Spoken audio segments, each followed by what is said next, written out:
I know I'm not the only one dealing with this topic of now transitioning to an empty nest. And can I just start by saying, I freaking hate that term, empty nester. It makes you focused on the nest when you should be focused on your wings. And what I'm seeing a lot of in the inbox at melrobbins.com is that this lack of purpose is a really big part of the challenge that you're facing when your kids leave. And if that nest feels empty, it's your responsibility to fill it up. It's about you. I've taken a few days to process my own experience and how bizarre it is to suddenly come home to an empty house. Whew. This is the advice that I'm giving to myself right now, and I know it is exactly what you need to hear too. Hey, it's Mel, and welcome to the Mel Robbins podcast. I am so excited to spend this time together with you, not only because I'm alone in this empty house and I want to be together with you, but also because I cannot wait to share what I've been experiencing with you. And if you're brand new, I just want to take a moment and welcome you to the Mel Robbins podcast family and say, I am so glad you're here.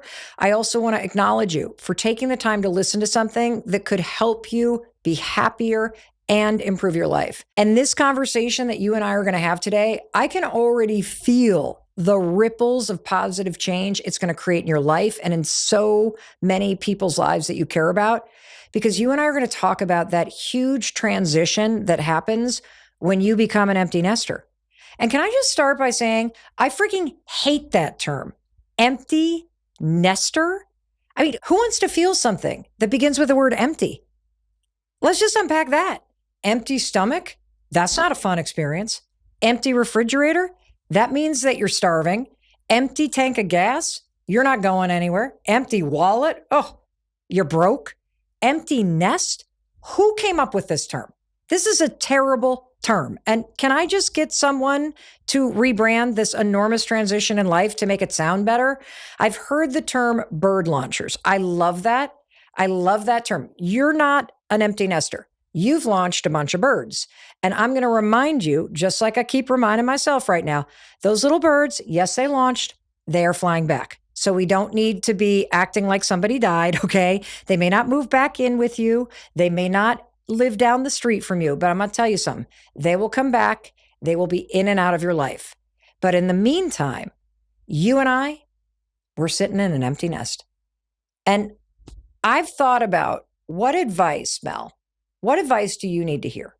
What advice do you need, Mel, to help you deal with this empty feeling?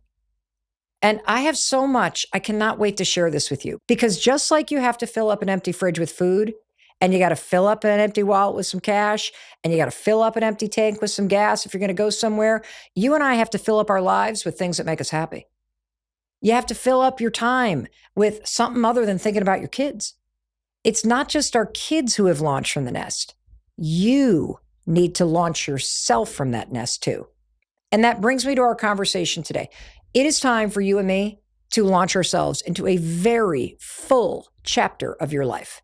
And what I also love about what we're going to do in this time together today is that this is one of those episodes where I'm not only talking with you, I am talking to myself at the same time. Because now that our last kid is left for college, I am also back at home living in the empty nest. So the advice that you and I are going to talk about for going through this massive period of change in our lives, this is the same thing that I'm saying to myself. Because the truth is, things don't change with time. It's what you do with that time that matters. I'm going to say that again. It's not time that changes things.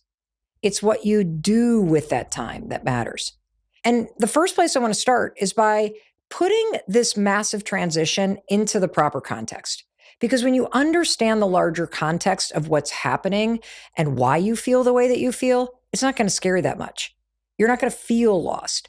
Because if you're sad or you feel lonely or you suddenly don't know what to do with all this time, I want to tell you something. This is a mentally healthy response to a major life transition. I think you need to hear that again. Feeling sad or lonely or like you don't know what to do with the time or the silence. You're having a mentally healthy response to a major life transition. And yes, I'm reminding myself of this every single day right now. This is a major moment and milestone in your life. I've been thinking a lot about it in the context of the Olympics because you've been training for this moment for at least 18 years. I mean, depending upon how many kids you have, you've been in this parenting game for a long time. And like all Olympians, the second the games are over and the fanfare ends, it's a mentally healthy response to feel a little sad, to feel a little depressed, to feel a little lost.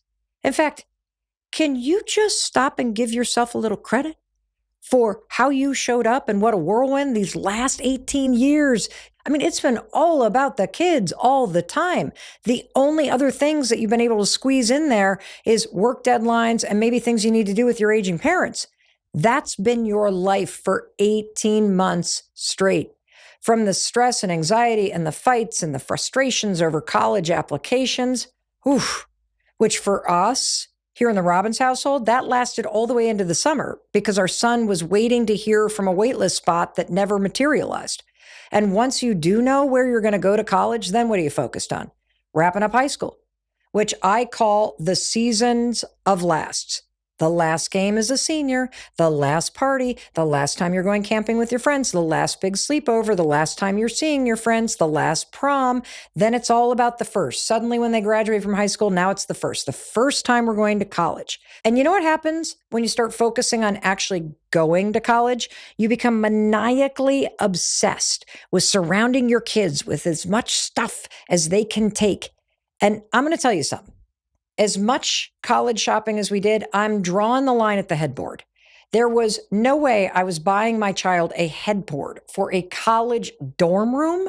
Have we lost our minds we're bringing headboards to a dorm room?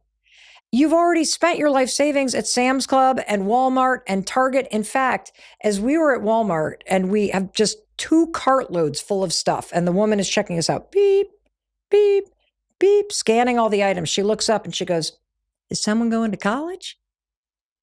How'd you know that? Was it the $500 that I was spending on everything from a pack of socks to twin XL sheets? You're right. He's going to college. That's why you're exhausted. That's also why you're broke. And then you load all this stuff up into your car and you head off to college. And the entire drive, am I right? They sit silently on their headphones, staring at their phone for the entire drive. They don't even talk to you. And then you pull in, right? And you got all these friendly volunteers and they got the signs and they're waving and you roll down the windows and you're extra friendly and your kid says nothing because they're still on their headphones looking at their phone. And then a super cute upper class person comes out and they've got this big tub on wheels and they roll it up to your car and then you throw all that crap that you just bought into it. And then off you go right into the dorm and into the cement cubicle that they are going to call home for the next year. And that's when it hits you. Maybe I should have bought the headboard. I mean, this is a little depressing with the cement walls in here. And I have to give some props to our daughter, Sawyer. She was home and she's 25 and she went with us to help move her brother in. And I got to say, the second we walked into that bare cement dorm room, it's like her muscle memory took over. Boom, OCD, 4 years of the college experience put right to use.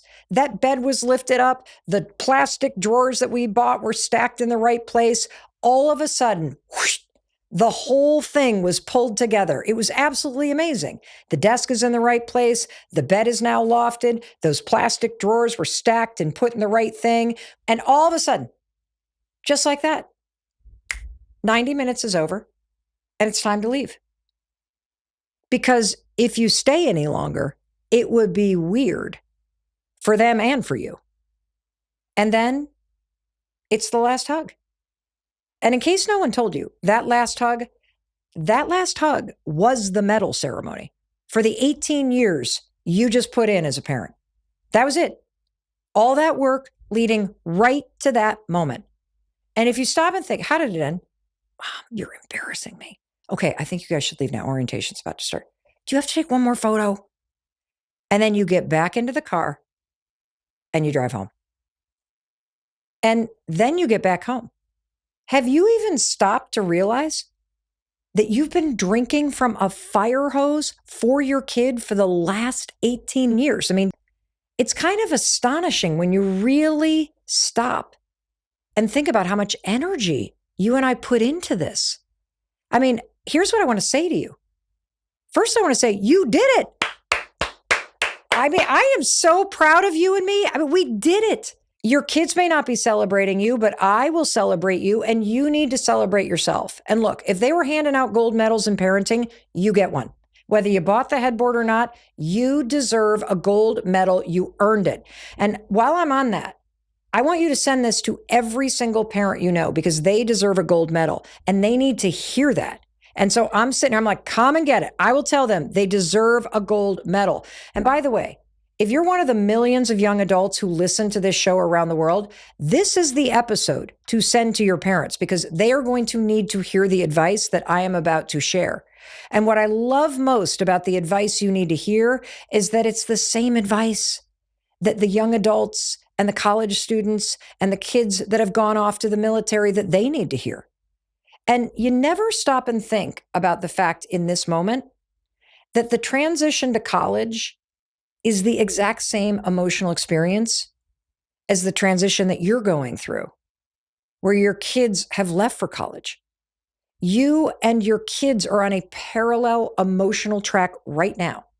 You have so much more in common based on the shared emotional experience and the transition and the things that you need to be doing for yourself that they also need to be doing for themselves. And I personally think it's really cool that I'm going through the same thing as my kid right now. It really helps me to think about it that way. And so I said that we were going to start by zooming out and looking at the largest possible context of what is actually going on during this major transition in life. Because we can call it transitioning to college, we can call it learning to fill up an empty nest, but what you're really just going through is a major life change. That's it. That's all we're doing here. We're going through a major life change. And this is going to happen over and over and over in your life. It happens if you break up or get divorced. It happens if you move to a different city. It happens if you lose someone that you love. And it can even happen if you start to realize, I'm just not willing to accept a life where I'm not as happy as I deserve to be. And as you start to make changes, you're going through this major life transition. And so let's just talk about what happens when you go through any life transition and the reason why this kind of change is so hard. Well, the first reason why it's hard is because you have to go through it. Like, there's no avoiding the hard part of this. That's what makes it hard. You don't have a choice but to go through it. And so let's zoom out and talk about what is actually happening when you are experiencing a major change. Because when we talk about change and we use language to describe it, we always talk about the change we're feeling emotionally. That's why we're like, we're sad, we're lost, right? I feel like lonely, da, da, da, da, da. We use all these words that describe the feeling of it. But a major life transition is so much bigger and cooler than what you're feeling. When your life goes from one chapter to another, it's change that's happening at a physiological, a neurological, a biological, a psychological, and all kinds of allologicals levels, right? And we're only talking about how we feel. But I want you to understand what's happening at a deeper level, because then you're going to be able to move through it in a more empowering way.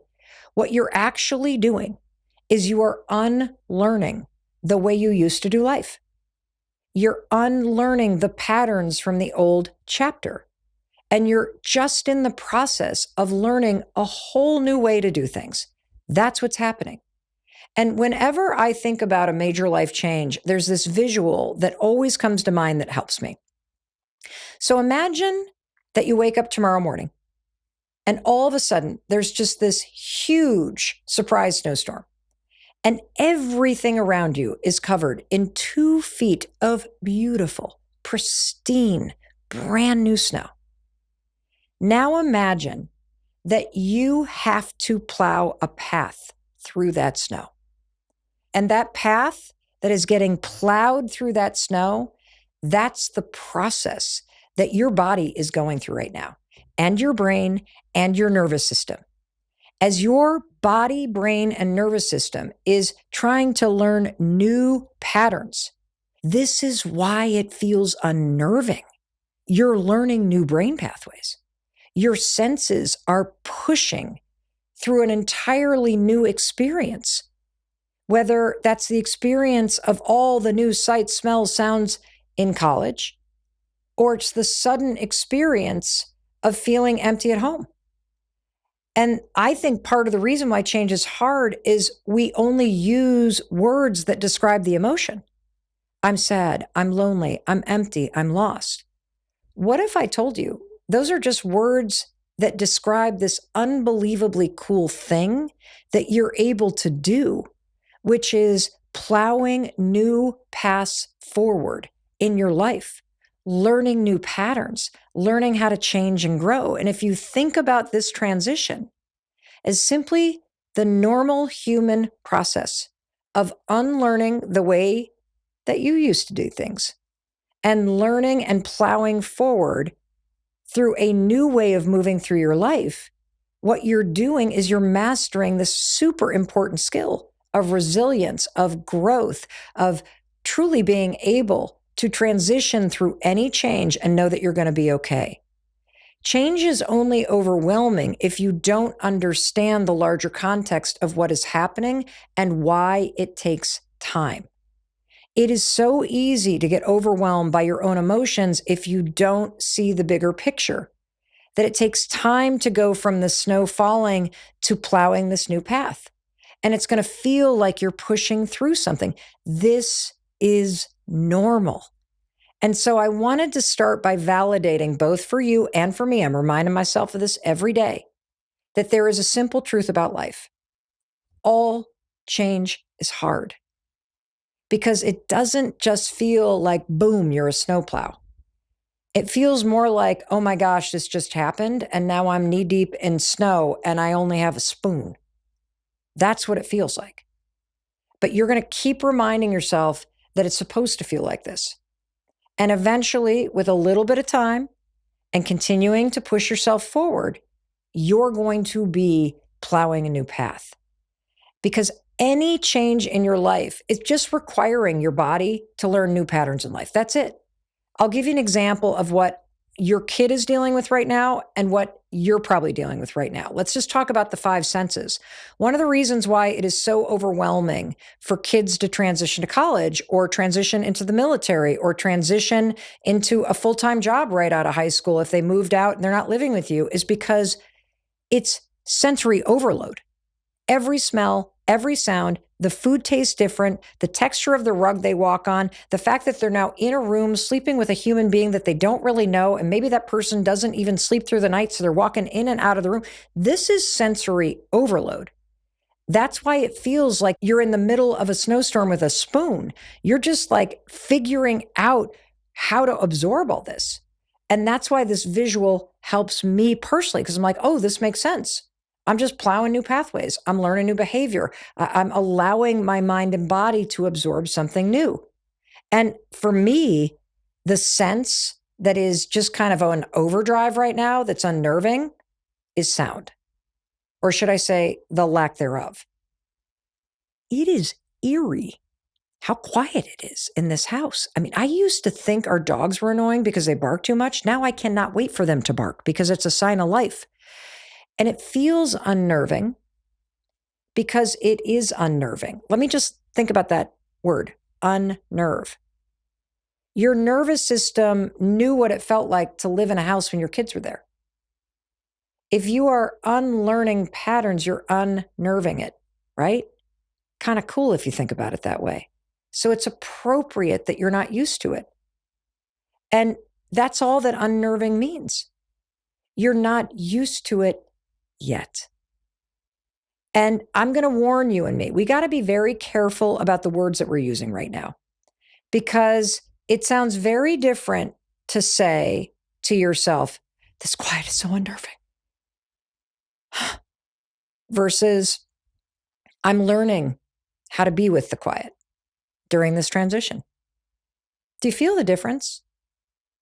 One set of words actually jacks up and amplifies the feeling like something's wrong. The other validates that you're going through a mentally healthy body response to learning how to be with something new.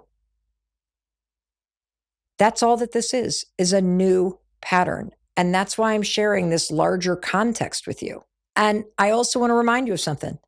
You've been doing this change thing your whole life. You are built to learn new patterns. You have done this before, which is why you need to just keep reminding yourself, just like I had to remind myself these last couple days, I know how to do this. I know this is going to take time. Just because it feels bad doesn't mean it is bad. I will get used to this. Because what happened for me is right after we dropped off our son, we move him into his room, we hop back in the car, we drive back home, we had a big dinner out, and then we went to bed. And I then had a super busy week at work to distract myself. And then over the weekend, Chris and I went away for the night to celebrate our 28th wedding anniversary. And then we drive home on Sunday. And I walked into the house on Sunday after dropping him off in a whirlwind week at work and distracting myself. And I'll tell you what, we cracked open that door. It was scary quiet. Talk about unnerving. And I looked at Chris and I thought, this is what everyone's talking about. I felt the emptiness in my bones. And then the emotions started to swirl. And as my emotions are swirling and that emptiness is taking hold and I'm letting myself just become gripped in the emptiness, I literally turned to him like a lunatic and I'm like, I don't care what it takes. I'm not going to live alone on this mountain. If our kids move to New York City or Los Angeles, I'm moving near them. And God bless Chris. He smiled and he looked at me and he kind of, cocked his head, a little compassion. He's like, it's okay, Mel. We can move wherever you want to move. And this is why you got to be careful with your words. Because if I had felt that sense of emptiness and I simply just reminded myself, this is exactly what I should be feeling. Because I'm just learning a new pattern in my life. And just because it feels uncomfortable doesn't mean it's bad, Mel. You're stepping into a new chapter. You're stepping into the snow with your spoon. But every single day, you're going to make headway because you were built to do this. Your body knows how to do this. That's why it's busy learning new patterns. And just because you're not used to it yet doesn't mean it's going to be bad. And just because your kid isn't used to being at college yet doesn't mean it's going to be bad. In fact, I don't think it's going to be bad at all. If you allow yourself to really lean in, it's going to be amazing. And can I level with you about something and this like emptiness and silence thing? The truth is, when your kids were home, when they were a senior in high school, did you see them?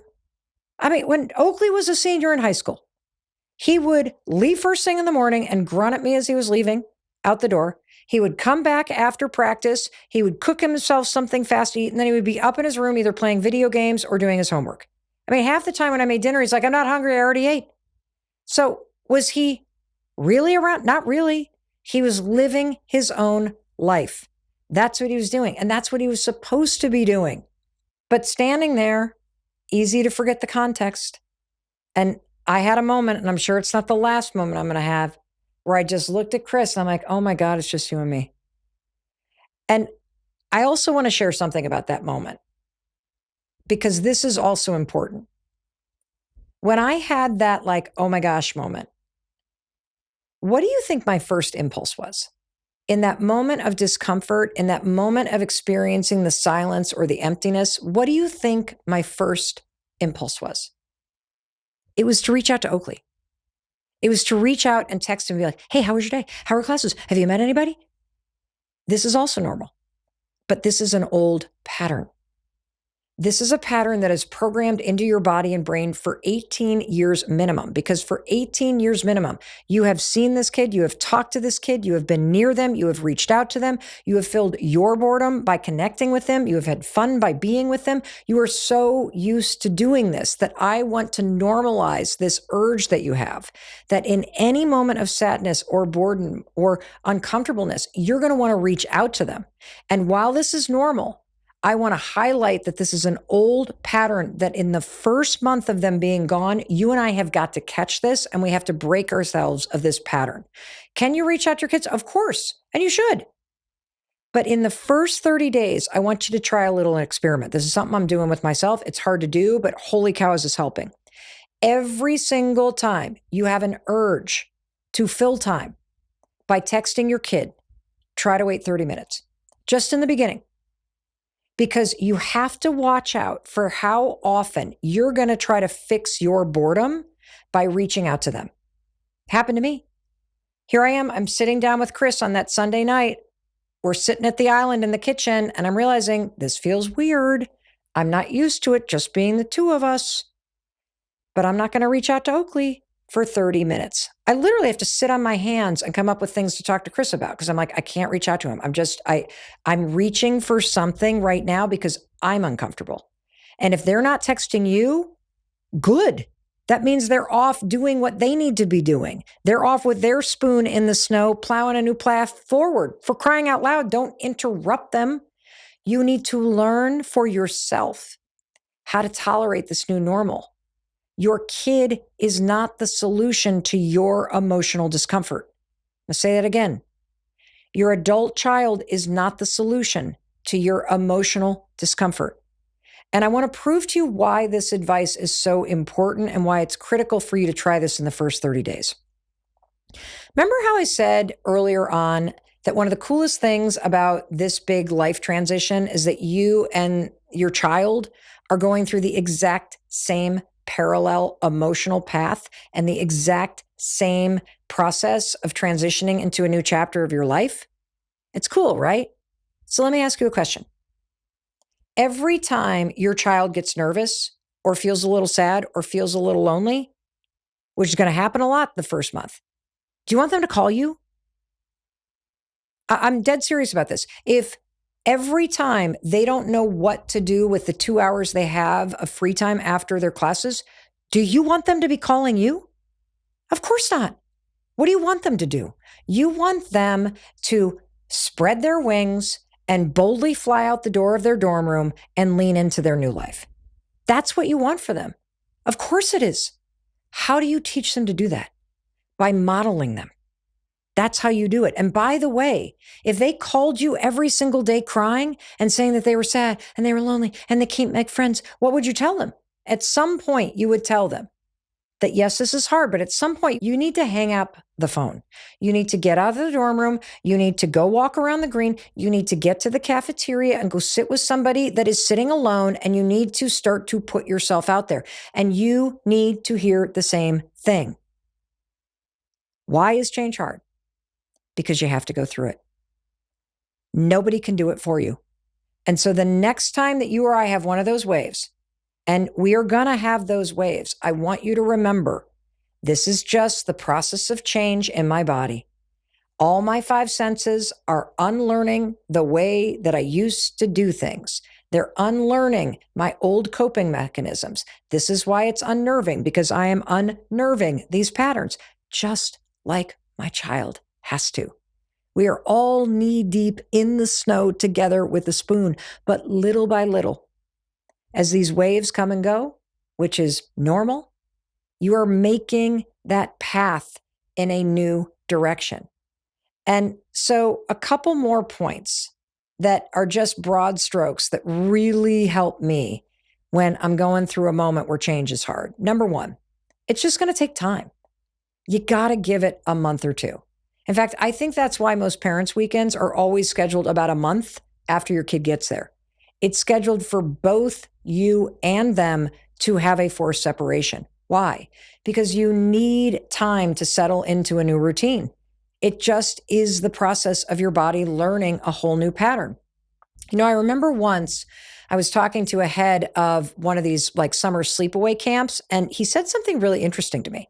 He said that most sleepaway camps last for at least 3.5 weeks because it takes most kids at least 3 weeks to settle into the new routine, to move through the very normal experience of being homesick. And being homesick can be a good thing. It means you miss something that you love, and that's a great thing. And you're both going to feel it. But here's the thing you don't think about is that oftentimes it's harder for you to move through this transition because you're still living in the same physical environment of the old chapter. Whereas your kids are now surrounded by all these kids their age and having this unbelievable new opportunity of learning.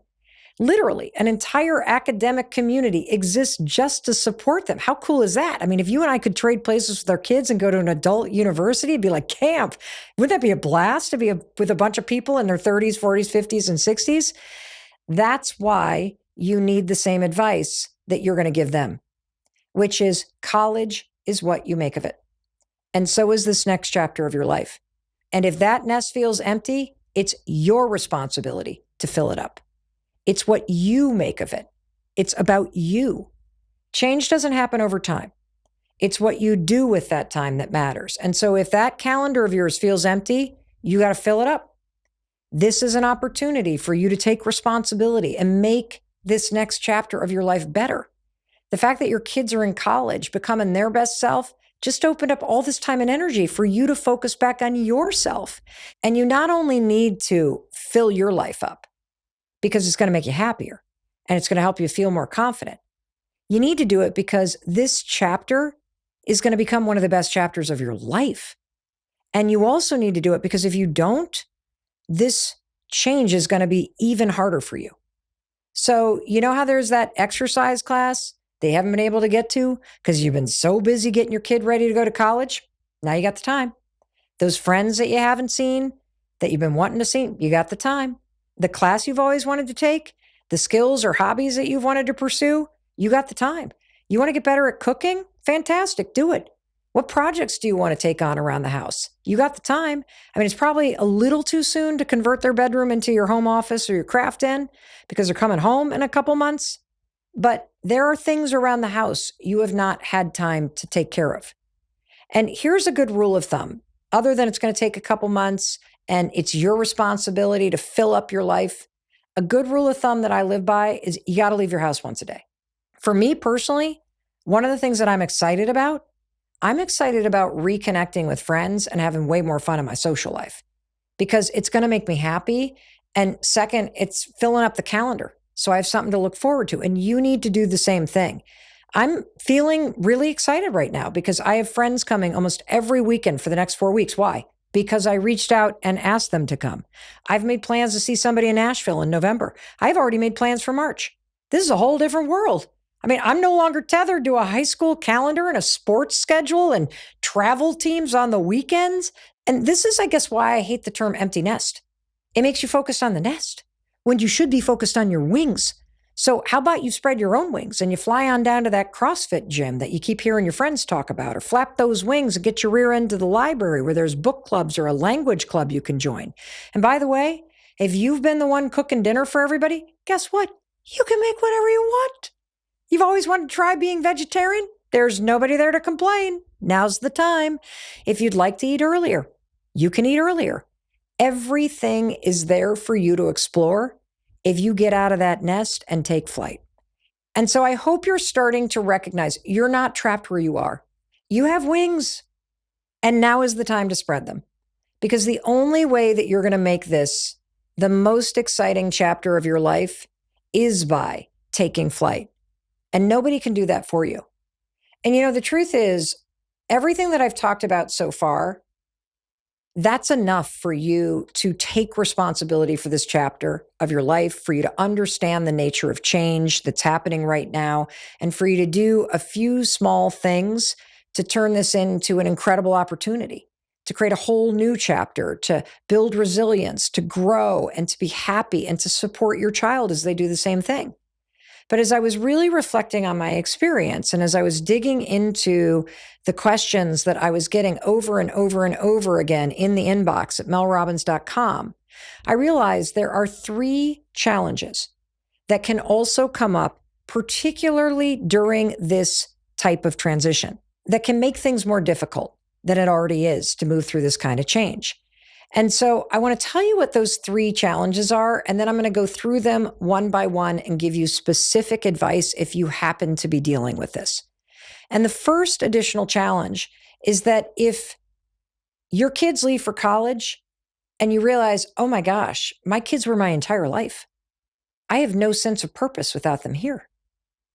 The second challenge is that they leave and now you have to face relationship issues, whether it's issues in a marriage or issues in your relationship to being single. And the third challenge is what happens when you're moving through this hard transition and your child is really struggling. Now, these are all extremely common challenges. If you're facing any of them, you're not alone. And you have everything that you need within you to not only meet this challenge, but to rise to it. But the first thing that I want you to do is to recognize that this is, in fact, an additional issue that you're dealing with right now, and that it compounds the nature of how you move through this transition. And it also requires you to do something. You have to take full responsibility for how you're going to show up and move through this and face it head on. Because just like nobody can spread your wings and fly for you, nobody can face these challenges for you either. So don't be surprised that if the kids have left and the issues that you've been avoiding or ignoring are now kind of adding to this sense of emptiness or fear that you have, this is very common because the emptiness may not just be the house. It can be the sense that along the way, you lost a little bit of yourself. I mean, it is so easy to get caught up in the role of being a parent and caring for everyone else that you forget that you're also a person who has very real needs. And this new chapter of your life is an opportunity for you to truly understand what your needs are, to learn how to put yourself first while still being supportive of the people you love, and do the work to create one of the most exciting and fulfilling chapters of your life yet. So let's talk about these 3 challenges and the opportunity that they create for you to become more of who you're meant to be. And that very first challenge is when you realize in this emptiness that your entire sense of purpose was your children. And I gotta just reaffirm something I already told you. You earned a gold medal. You parented the heck out of those kids. And I love it when I see people who are bragging about their kids or they went to this college. I'm like, good job, mom. Good job, dad. Good job, grandma, grandpa, aunts, uncles, everybody. And I'm saying it to you too. And now I want to say something else to you and to me. You are not put on this earth to be a wife or a husband or a mother or a father. Those are roles that you play. They are just one of the amazing things that you do in life. And you did that role so well, and you're going to continue to do an incredible job.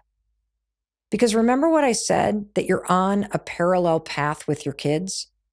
One of the things that your son and daughter is going to learn, whether it's in the college experience or going right into the workforce or going into the military, is they're going to learn that they are more than a son or a daughter. So if you feel like you've been lost in your identity of being a parent, this is such a common experience. And it's easy to do. I mean, think about it's the logistics and the carpooling and the team sports and the college shirts and the friends and the packing and the this and the that and the forms and the financial aid and being there and attending all the games and supporting everyone. And I have some news for you.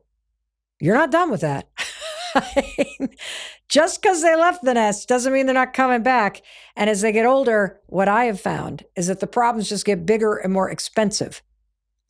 However, what I'm seeing with friends of mine and what I'm seeing a lot of in the inbox at melrobbins.com is that this lack of purpose is a really big part of the challenge that you're facing when your kids leave.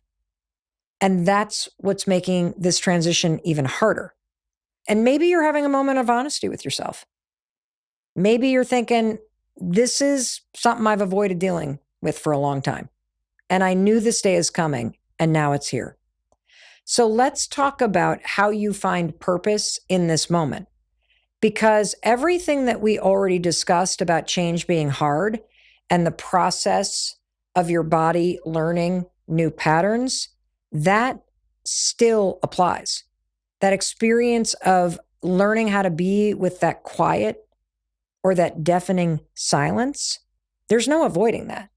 That's just you having to adjust to new patterns. And you got to give it a month or two. But when you lack purpose, there's a second thing that's sort of looming in the background that you feel. It's this sense of paralysis that you don't know what to do. It's a lack of direction because you either are not sure how to move forward, or maybe you loved your old life so much you don't really want to have to. You're kind of sad that this part of your life is over. Getting your kids into college was your North Star. And I'm pointing to this and validating it because there are two things you have to do at the same time if purpose is missing. First, you're going to have to go through the process of managing change. You're going to have to give yourself the grace and the time and use language to affirm that you're just going through the process of learning new patterns. This feeling is going to be temporary. You are built to do this, and it is absolutely going to get better and better. But you also have to do a second thing at the same time, which is address the problem of having a lack of purpose head on. And even though I said problem, it's not a problem. This is a huge opportunity. And I want to address this in two camps.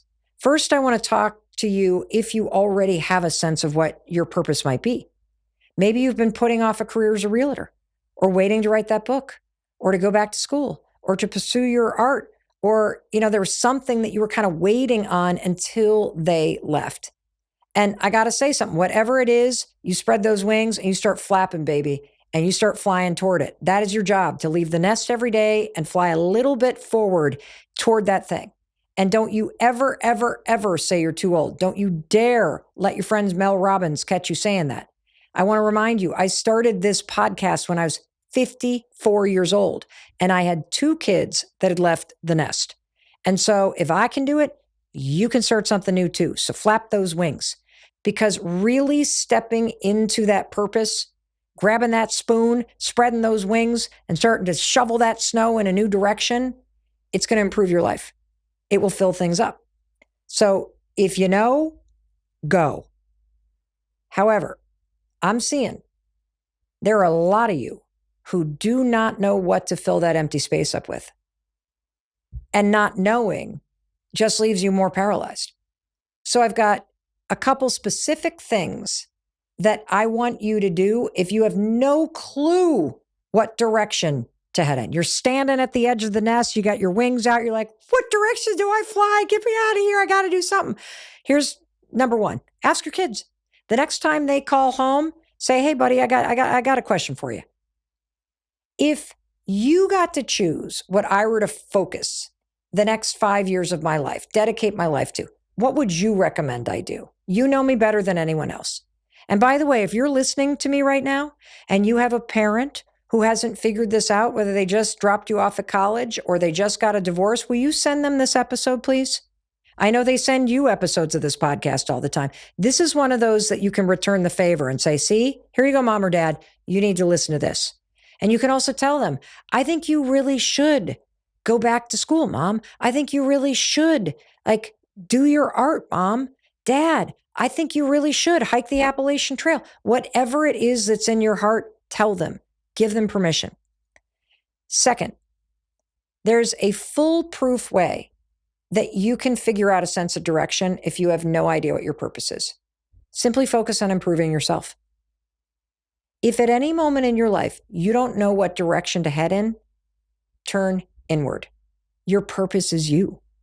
All those things you've never had time for, taking care of yourself, walking every day, getting in better shape, being kinder to yourself, locking in a great morning routine, listening to podcasts, reading a book a month, getting the kitten you've always wanted. If you wanted a cat, I don't know what you want. I'm just making things up here. Absolutely anything that helps you be a better you, that is the most important purpose you could ever have in life. Because over and over and over again, what I've discovered is that when I make bettering myself my purpose, I always bump into something bigger than me. And that brings me to the third thing that you can do if you feel a sense of lack of purpose. Go volunteer. Go volunteer. If you can't be of service to yourself, be of service to someone else. My husband is a death doula and he volunteers for hospice. And I'll tell you something, sitting with someone at the end of their life will certainly wake you up and make you see you have not died. And it is time to stop acting like you have.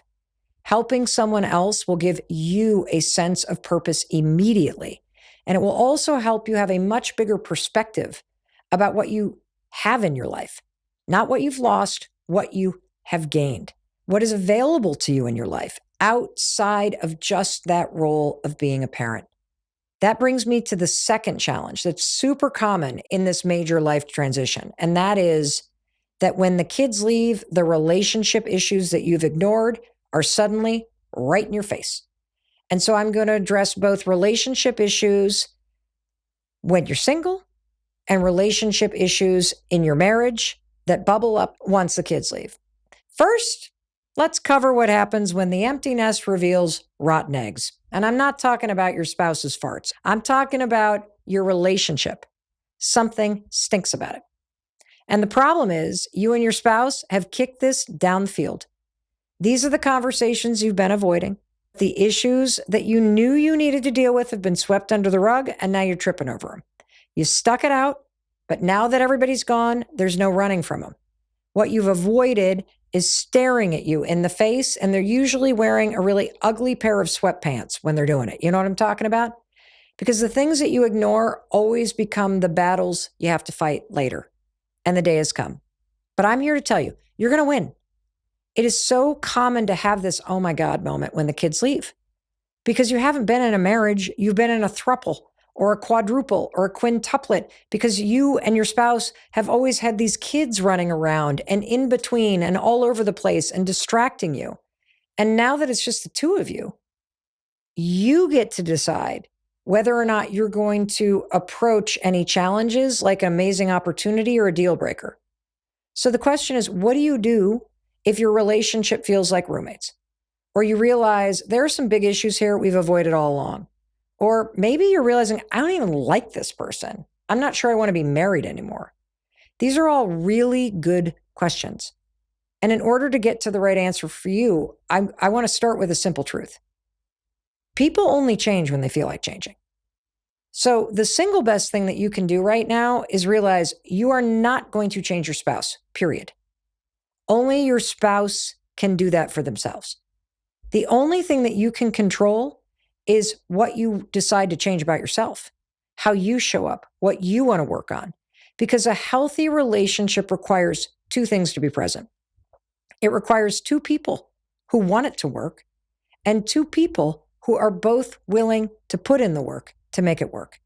And there is no doubt in my mind that if you and your partner want to work on it and you're both willing to do the work, you can make your relationship amazing.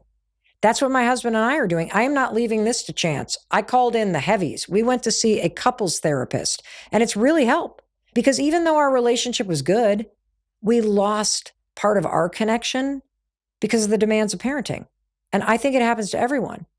And I heard this thing recently that was so amazing. I heard somebody say, I'm on my second marriage. It's just with the same person. Isn't that kind of cool to think that you could create a second marriage with the same person? I freaking love that. And here's the thing though. If they're not willing to put in the work, then you got to get honest with yourself because you should assume they're never going to change. But I didn't say you couldn't change. See, when you invest in yourself, you can become a happier you. Do not focus on your spouse being happier.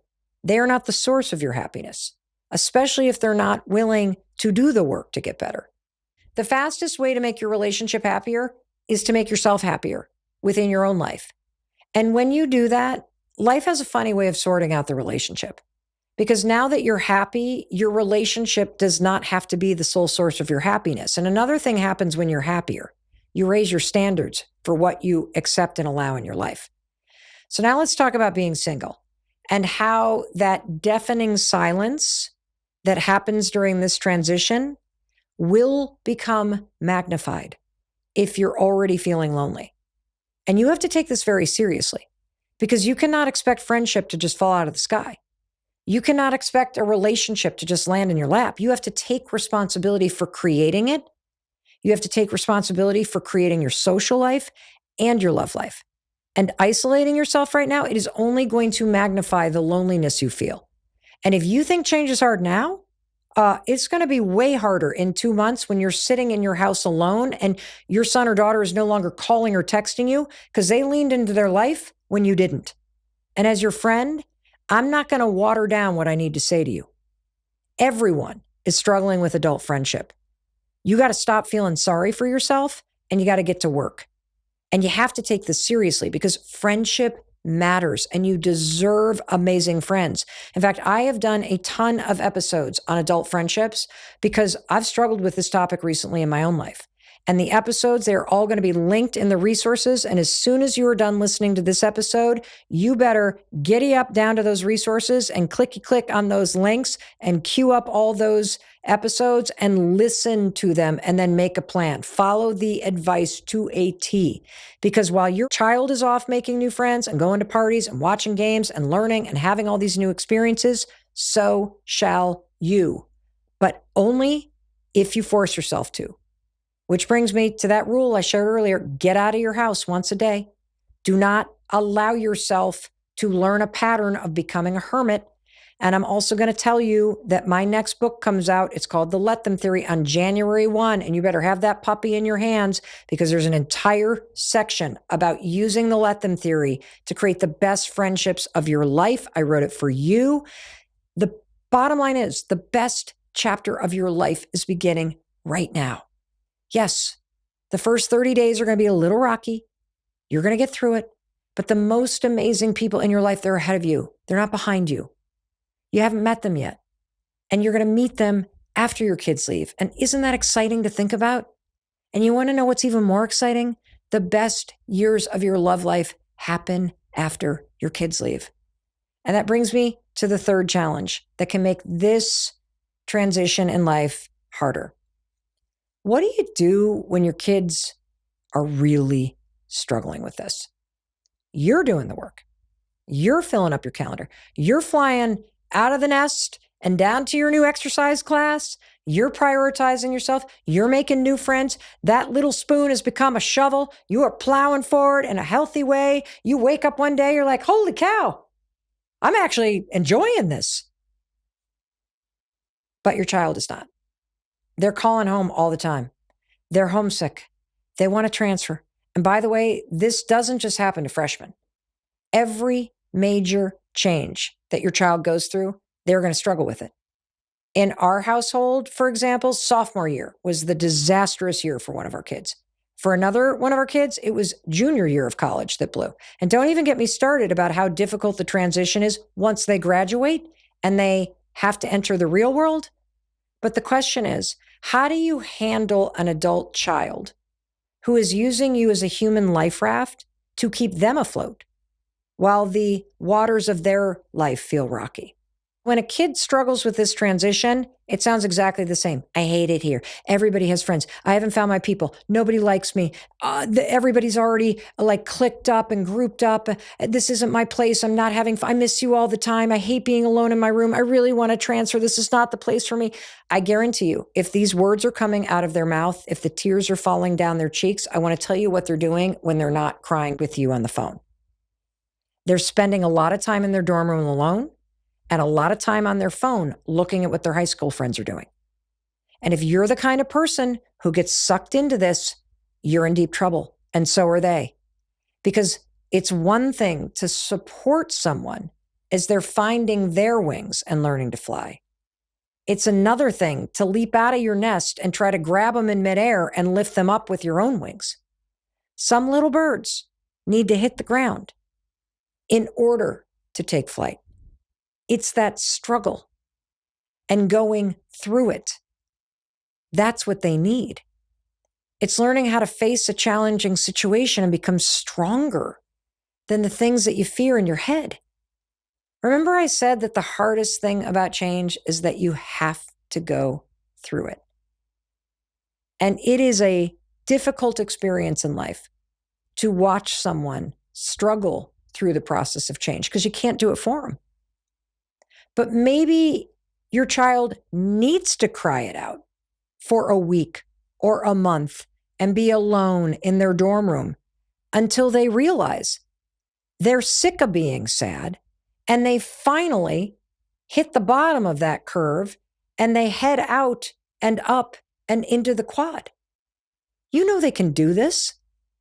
Renowned Harvard psychiatrist Dr. Waldinger said to me, "Do not shield the people you love from the consequences of what they choose. They chose to go to college. You didn't force them there. You didn't drag them there and shackle them to their dorm bed. They wanted to go. The problem is you care so much that you then try to solve their problems. And here's the big picture reason why this is a problem.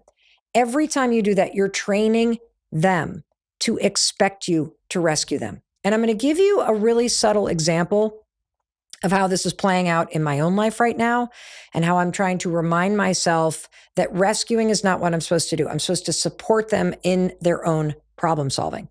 So when Oak was about to head off to school, there were all these immunization forms that we needed to find. It was this whole song and dance. And we finally got the email from his doc and we emailed them to him. And I guess it's like a big deal because he needs to get them submitted for his meal plan. I don't know what's going on. He calls Chris, he calls me, he calls Chris, he calls me. And I finally get on the phone with him and he's like, I don't know what to do with these immunization forms. The old me, you know what I would have done? I'll tell you what, I would have spread those wings. I would have flapped right to the phone. I would have been busy trying to do it. I would have handled it. I would have spent hours tracking down the right person. Then I would have tried to log on to some portal that I didn't have access to in order to be in there. But you know what I did instead? I stayed in the nest. And I said, well, what do you think you should do? That's a question you should ask your kid all the time. The next time they call you crying, the next time they call to complain or unload, listen for a little bit and they'll be like, what do you think you should do? Oh, all your friends from high school are having way more fun than you are. What do you think you should do? Oh, you think you're at the wrong school? What do you think you should do? Oh, you don't have any friends? What do you think you should do? They know what they should do. They just don't want to do it. So I asked Oakley, what do you think you should do? I don't know. And I said, well, who sent you the immunization forms? My doctor. Great. Are there doctors on campus, say, at the student health center? Yes. Do you think maybe you could walk there and show them the email of the immunization forms and ask for help? Yeah. I said, that's a great idea. And if you run into any problems, let us know. I didn't solve it. I supported him in solving it for himself. Big difference. Because imagine if I had said, no problem, Oak, I got it. And then I spent all these hours figuring it out for him. Guess what happens the next time he has something that he's not quite sure what he should do? Like, let's say he decides he doesn't want to be a business major. Instead of asking himself, what should I do? Instead of him answering it for himself, maybe I should go into the dean of students. Maybe I should walk into the registrar's office. If I keep solving his problems, he's going to call me. That's going to be the answer to everything. And one of the things to keep in mind is that you're training your child to think for themselves. You're training them to do the hard things and to face their fears so that they can learn they can rely on themselves instead of constantly checking in with you. Your kids are way smarter than you are giving them credit for. And you know how they figure it out? They figure it out faster when you're not constantly on speed dial. And the great thing about college is that there's so many resources available to them. People's job is to help them solve problems. I mean, maybe that's why it costs so much. There's so much help there. And unless you're the registrar at your kid's university, you don't know the answer. So untrain them and untrain yourself from this pattern of treating you like a human Google. But let's just say that your kid is really struggling. That was me. When I was in my first semester of college, I had a full-blown homesickness, panic attack, mental health breakdown. And this was way before people had a word for what I was feeling. Like, we didn't call those kinds of feelings anxiety. I'm sure people were just like, boy, she's weird. Glad she's not my roommate. What a freak. And the best advice that I have heard on the topic of anxiety comes from another Harvard professor, Dr. Luana Marquez. The more you allow someone to avoid the things that they're anxious to do, the bigger their anxiety gets. And this is really important because one of the big things with anxiety and depression is rumination, which is constantly thinking about or talking about your problems. And the reason why it is a bad, scary habit to get into where you are ruminating on something is that the more someone talks about their problems and how they feel and the sadness and the this and the that, the more entrenched they become in it. And if you personally struggle with anxiety, and now your kid is showing signs of it, this boundary is going to be very difficult for you to do because it's going to feel like you're abandoning your kid and you're throwing them to the wolves and they're drowning out there and you need to rescue them. No, this is a moment where you are reminding your child that they have wings and it's time to use them and to trust them, even though they're scared to.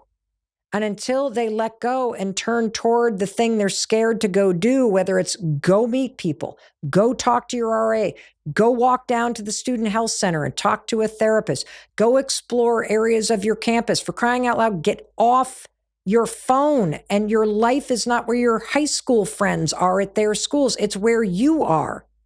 Every time you tell them to do that, you are encouraging them to fly. That they are ready, even though they don't feel ready, even though they don't want to. This was certainly true for me. My mom entertained my daily collect phone calls from the payphone and the dorm hallway for exactly 2 weeks. And then finally one day, I'll tell you what, she threw a bird fit. You want to talk about an empty nest theme? Bird fit. She was so frustrated with me. And she was like, stop calling me. And go make some friends. You're not in freaking jail. If you keep calling me, I'm going to tell you what's going to happen. When you come home for Thanksgiving, you're staying home. You're going to community college. So get off this phone and get your butt out of that dorm and go make some friends. Click.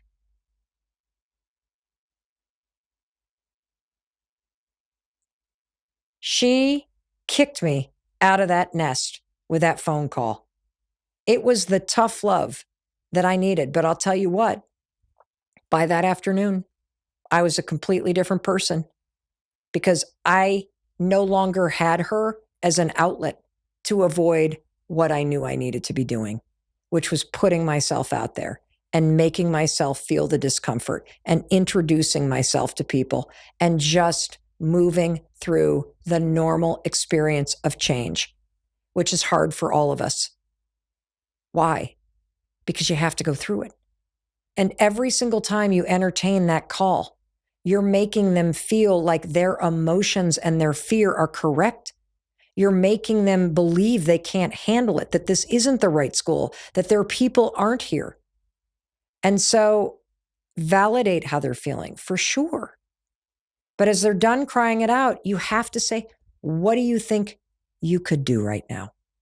What's one thing that would make you feel better? And every time you do that, you know what you're showing them? You're showing them that you believe in them. You believe in their ability to face this and that they've got their wings. They just need to start flapping them and they'll learn how to fly. And you want to know something really cool? Is that yesterday as I was sitting down and I was trying to kind of just process the experience and figure out what I wanted to say to you, I got a text from a friend of mine Her name is Kathy Adzich. And you want to know how I met her? Her daughter and my daughter lived together at USC. They were roommates. We bonded over the experience, and now we're empty nesters. We launched our little birds out to Los Angeles, and we've remained really good friends and stayed in touch, even though our daughters have since graduated. And she was writing to me, like so many of you do, just yesterday, asking me to cover the topic of dealing with an empty nest. And I was like, Kathy, this. I love it when the universe does this. This is a sign. I cannot believe you're texting me. I'm working on an episode about that exact topic that I am going to record in less than 24 hours. And then I said to her, why don't you just put a few thoughts about what you're thinking about, what you're struggling with into a text with me? Because I would love to hear about your experience, and that's going to help me make this episode even better. And I'll tell you what, my friend Kathy, she not only shared her thoughts with me, but she wrote me such a beautiful text that it reads like a poem. And I want to share it with you. If you've ever examined a bird's nest from its beginning to end, it truly mirrors parenting. A day in, day out focus with time to create, using sticks, random items, and possibly some kind of concocted clay that we call home. And a location we feel comfortable to stash away what's precious, our babies. Once developing, we flit in and out for work and to-dos, then we provide warmth to help them grow. Our body and parenting, while hunting for food like groceries and preparing affordable nutrition, the unending meals, as our young gain their feathers, voice, size, and strength. Then somehow, against our desire to shield, we intuit the need to nudge our deeply coveted offspring over the tattered rim of aged twigs, only to watch each one flap wildly and land a bit hard, possibly quite abrupt, as they take new, unsteady steps away from our safety. As the nest empties one by one, they aren't perfectly prepared. With each vacancy, there is more space. Is this new empty, a calm quiet, a healthy shift, a sad loss, a thankful prayer, or a lonely void? Each nest holds its own intensely personal story. Some chicks needed to go sooner, others much later, some older, others younger. Some nests just held one, others were stuffed with many. But eventually, each nest often becomes empty, with only remnants of what once was. A scattering of old baby feathers, pieces of broken shell, dislodged twigs, dusty hardness, and weathered debris. A clear sign that it was messy, but we gave it our all. The best each of us knew, with the minimal tools we had. Alone now I sit, exhausted of the racing schedule, now with time to read and walk, yet a guttural ache misses the noise, the mess, and the warmth. I'm anxious and guilty that I find a welcome peace and stillness, and yet can't deny the loneliness of the unknown tomorrows. Ironically, I'm now standing at the edge of the empty memory-filled nest, thinking to my wise old self, do I replace some of the twigs, get some new clay, and find solace in this present spot? Just spend my days moving my eyes about, engaging the neighbors when I desire, while anticipating grandchick's return? Or do I take a big breath, spread these yearning wings, and soar to different heights, discovering fresh branches in which to land? Or shoot off for a short adventurous glide, making my way back here to the same comfortable body-worn nest and chirp quietly with each sunset? Who knows? What I do know, I'm good enough just the way I am. Whether I'm doing or being or laughing or crying, changing or stagnant. Because right now I'm flapping wildly until I land on these newly found wise and seasoned feet. Oh,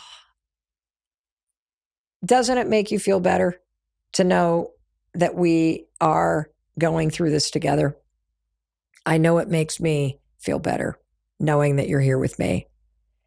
And that's why I said at the very beginning, the conversation today was going to be one of those ones that I was having both with myself at the same time that I was talking to you. As we move through this transition together and we hit so many life transitions together, we got to keep reminding one another we got this, because we do. And I also want to remind you, in case your son or daughter forgets to call today and someone else doesn't tell you, that I love you and I believe in you and I believe in your ability to create a better life. That nest may feel empty, but I am always going to be here to remind you, you are not stuck where you are, because you, my friend, have a beautiful and strong pair of wings. Alrighty, I'll be waiting for you in the next episode. Woo! That was a good one, wasn't it? I'm so happy you were here with me on YouTube. I cannot wait for you to share this with every parent you know, anybody that you know that is going through some kind of major life transition. Thank you for being here with me. We got this. We got each other. By the way, please hit subscribe. It's a way that you can show me how much you appreciate these videos and support me in bringing you new content every single day. And I know as you're like catching your breath and you're hitting the share button, you're thinking, oh my gosh, I just want to listen to more. So this is the best video that you could check out next.